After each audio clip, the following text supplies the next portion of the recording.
This is Stuff You Like, you can call me Ursa, and if I have a resolution for the new year, it's to be a bit more like the characters in Sister Act. Okay, definitely not the nunning, and probably not the lounge singing, but I'm pretty sure I can manage a bit of choral singing in Christianity and hanging out with my, female friends. Last year there was some talk about a remake of Sister Act being in the works down Disney way, although at the time of filming I don't know if Whoopi Goldberg is actually going to be involved or not. And it's entirely possible that the entire project will get stuck in development hell, but it's been nearly 25 years since Sister Act graced our screens, and I think it's high time a new generation was introduced to the amazingness of funny singing nuns. Though obviously I think they're going to have to update that whole purple mink coat thing.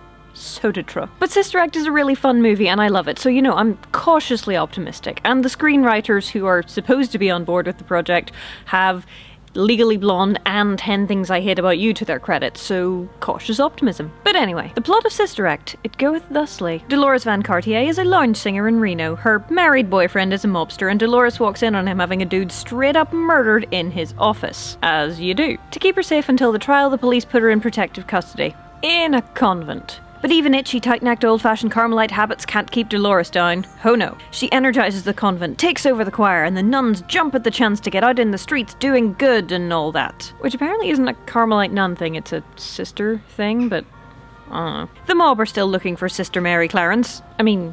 Dolores, and that leads to shenanigans. But all ends happily after a showdown in a casino where the nuns stick up for her nunniness.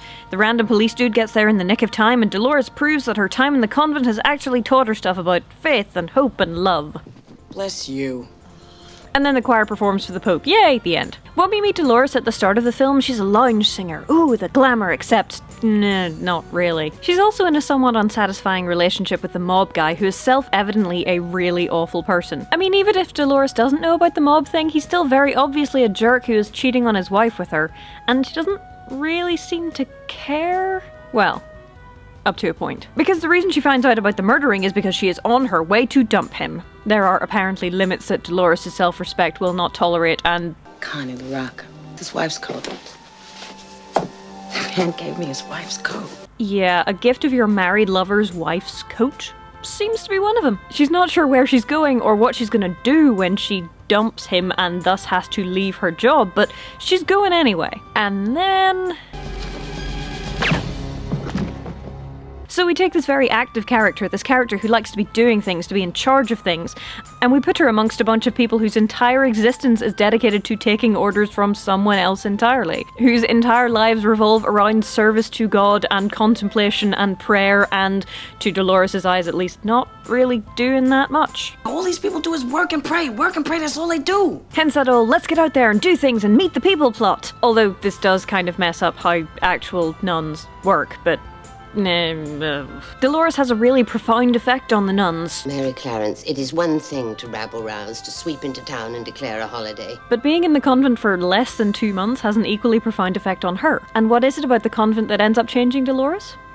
It's the choir. I love the choir, and I love the smaller circle of choir nuns Dolores ends up making friends with. That little 4-temperament quartet of feisty Mary Clarence. It's better than ice cream. It's better than springtime. Better than sex. No, I've heard. A nervy Mary Robert. How did bet you, Daisy Head? An ebullient Mary Patrick. She'll either grow up to be a nun or a stewardess. Coffee? And cantankerous Mary Lazarus. Hey, babe. Yes, sweetheart. Man, I love Mary Lazarus. It's just a joy to me, with their daisy alarm clocks and their ice cream and their camaraderie. Truly, it warms the cockles of my heart when it's cold and miserable outside, and I too want to have love and compassion and sisterly bonding and ice cream. Sisterly bonding. See what I did there? And don't even get me started on Maggie Smith as an old-fashioned leader trying to find her place in the brave new world. I feel I am a relic, and I have misplaced my tambourine. But what I love about this is that Dolores isn't content to let Sister Mary McGonagall's talents go to waste. Sure, they butt heads, but they don't go all Bride of Christ wars on each other. They come to respect each other no matter how different they are, and I love it. And what is it that changes Dolores? What is it about her time in the convent with the choir, with those people, that affects her so profoundly?